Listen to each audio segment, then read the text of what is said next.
Alright, quick AR-15 build tip. Number 1, bounce off the camera like a professional.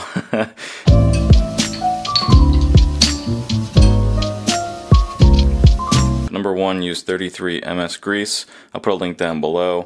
You want to use that so you don't have any problems in the future with it heating up and having problems with getting the barrel nut off again. If you have to, take it back off. Secondly, on your barrel nut, you want to put that grease on the inside of this barrel nut, on the outside of the threads on the upper, and where the barrel goes into the upper. Next thing is, you want to screw this on as tight as you can by hand, and then you want to do a few trial runs. Then you want to come in here and tighten it to the specified torque. Then you want to come back in and you want to loosen that up. Do that a few times, 2 to 3 times.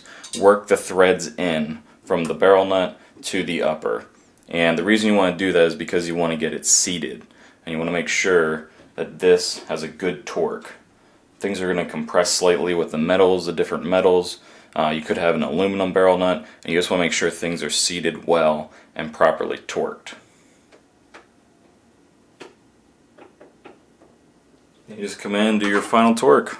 You're good to go. Bounce off the camera like a professional.